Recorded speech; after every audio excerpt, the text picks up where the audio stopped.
Il est 9 heures pile et la Bourse de Paris vient tout juste de démarrer sa séance. Et comme tous les lundis, on va s'intéresser ce matin au CAC avec vous, Rodolphe Vial. Bonjour. Oui, bonjour Roselyne. Vous êtes, on le rappelle, le fondateur d'ABC Bourse. Alors, l'indice parisien, il a affiché un bilan positif vendredi avec une troisième hausse consécutive.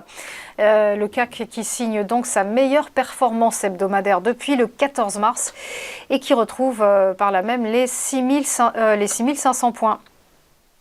Effectivement, Roselyne, on a signé une belle semaine, 3,6% de hausse sur le CAC 40, avec 3 séances d'affilée dans le vert et on enchaîne avec une quatrième. Alors il faut dire que les investisseurs profitent d'une ambiance plutôt positive en Asie cette nuit.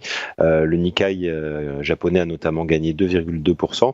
Il a été soutenu par New York, évidemment, par la grosse séance de vendredi, mais surtout par la reprise économique progressive en Chine.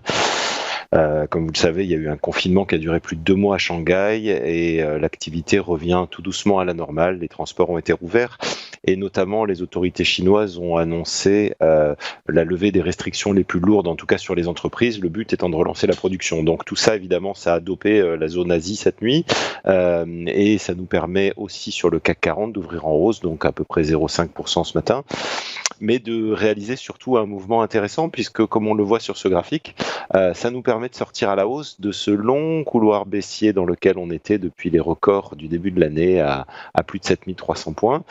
Donc il y a vraiment un signal positif, en tout cas sur l'aspect technique. Les analystes techniques apprécieront, après avoir été testé plusieurs fois, mais sans être parvenu à passer cette zone, le CAC 40 ce matin s'en a franchi.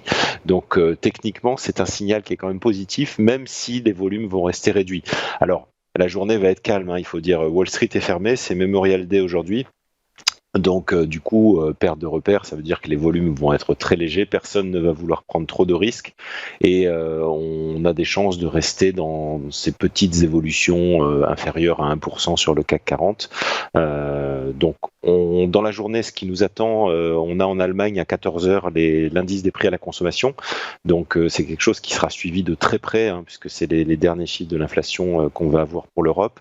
Et puis en fin de semaine, alors, en point d'orgue, ce sera vendredi, ce sera comme chaque mois, chaque premier vendredi du mois, les chiffres mensuels du chômage aux États-Unis, et là aussi chiffres d'importance, puisque tout le monde a les yeux rivés sur la Fed et notamment sur ces fameuses hausses de taux. En ce moment, l'ambiance est plutôt bonne de ce côté-là, puisqu'on estime qu'il y a un pic d'inflation, la consommation est solide, donc la Fed pourrait faire une pause dans ses remontées de taux et on pourrait ainsi s'éviter une récession.